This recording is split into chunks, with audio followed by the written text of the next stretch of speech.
minutes. Thank you, Mr. Chair, and thank you, Ms. Warren, for being here today. We had the opportunity to question you in a subcommittee hearing where we called attention to the salaries of many that will be working in your new department, and the concern that those salaries were anywhere from 10 to 40% higher than Federal salaries, and that the salaries you set for your employees are not subject to and not consistent with the Federal salaries, and that you have the autonomy to set your own salaries. And the concern that in this economy that maybe is a little more liberty than we would like with the American taxpayers' dollars. But I just want to talk a couple of issues here. First of all, we heard about the servicemen and women and the particular issue with Chase Bank. That issue was already declared illegal. I mean, so I'm trying to understand, we all agree in this body, and this is a bipartisan issue, that our men and women should be protected and no home should be foreclosed on when they're overseas serving this nation. But this action by Chase was already deemed illegal. We heard that countywide has already had a settlement. How do we justify this $500 million department if that's the gist of what we're talking about here? Well, Congresswoman, I would put it this way. We know about specific abuses that have come to light. They were brought to light by the press, not by government investigation. And we know of 3 specific mortgage servicers who have publicly admitted to wrongdoing and engaged in a voluntary settlement. And was, excuse me, and again, we have such a short period of time. I'm sorry. And again, Yes, was that wasn't your department? You're not up and running yet. No, ma'am. That shed light on those abuses to the military. That's right. Okay. But the question I thought you asked is how the consumer agency may be helpful. We are there to be an ongoing monitor. We've only talked with 3 mortgage servicers here so far. Let me put it this way. We set up our Office of Service Member Affairs back in January. It was one of the first groups we organized. Shortly after that, press reports came out about illegal foreclosures against service members.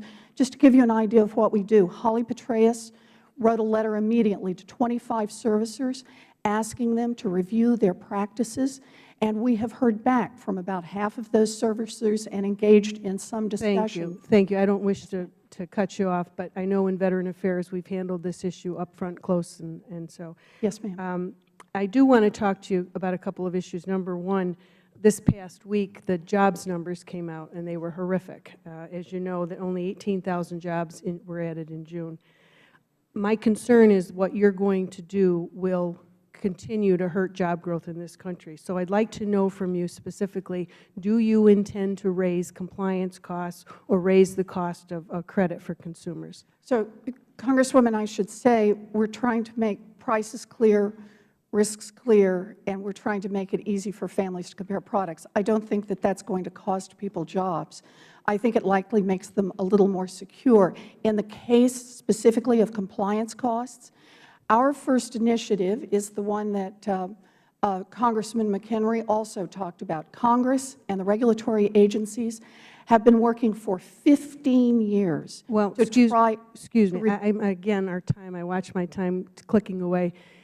Do you intend to raise compliance costs on companies, which will further add to the unemployment and the difficulties that our companies and small business owners are facing in this economy? Congresswoman, I'm sorry. That's a yes or a no.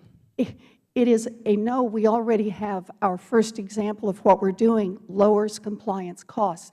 That's why it's been embraced by the American Bankers Association, by the Independent Community Bankers Association, by the Consumer Bankers Association, by the credit unions. It's been embraced by bankers and mortgage originators across the country. So that's a no. You don't intend to raise compliance costs for companies and for businesses? We're trying to lower costs for them. Never, ever? Right now, what we're trying to do, we've lined up what we're trying to do, and we hope it is the prototype for all of our work.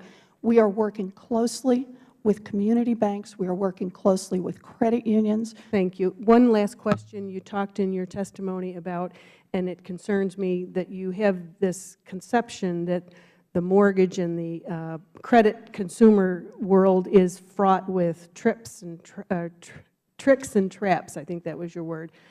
If that's the case, and you're sitting here saying that this world is fraught with all of these issues, and this goes back to the Chairman's question, what is it that you intend to ban? What is it that you intend to change? If you're saying this world is filled with trips and traps, what is it that you intend to change and to Congresswoman, I don't think banning is the right way. This is what we were talking about.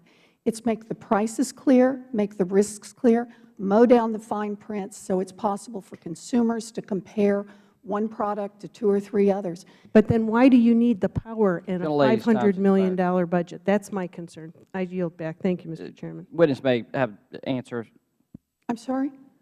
The witness may answer the thank you. question. I just didn't hear you. Thank you.